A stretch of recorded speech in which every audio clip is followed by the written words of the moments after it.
S কুকিংয়ে তোমাদের সবাইকে স্বাগত। আজ তোমাদেরকে বানিয়ে দেখাবো ডিমের ডাল।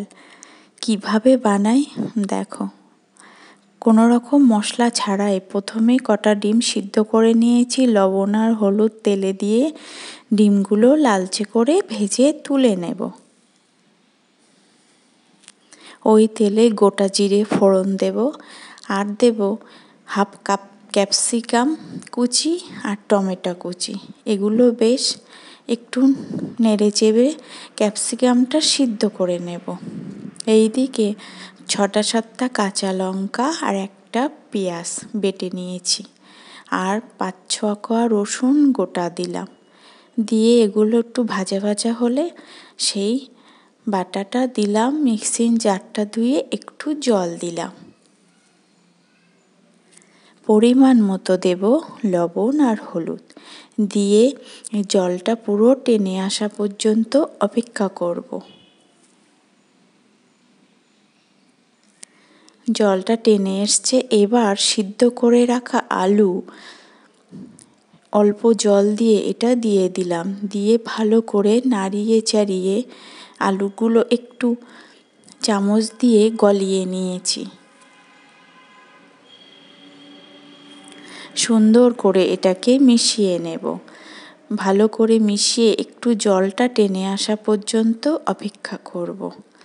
এবার ভেজে রাখা ডিমগুলো দিয়ে দেব, দিয়ে মিশিয়ে নেব। ভিডিওটা ভালো লাগলে অবশ্যই লাইক, শেয়ার, কমেন্ট করে জানিও কেমন হলো। সাবস্ক্রাইব করে পাশে থাকার অনুরোধ রইল। কোনো রকম মশলা ছাড়াই এইভাবে একবার ক্যাপসিকাম দিয়ে ডিমের ডাল বানিয়ে দেখো। শীতের দুপুরে গরম গরম ভাতের সাথে যে কি খেতে ভালো লাগে, তোমরা একবার হলেও বানিয়ে দেখো। জলটা টেনে এসছে, এবার পরিমাণ মতো গরম জল দেব, দিয়ে কিছুক্ষণ রান্না করে নেব।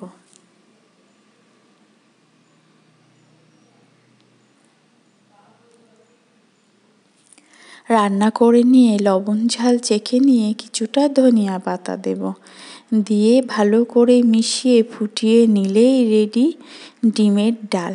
তোমরা এইভাবে বাড়িতে বানিয়ে দেখো। ভাত, রুটি, তরকারি মানে দারুণ লাগে সব কিছুর সাথে।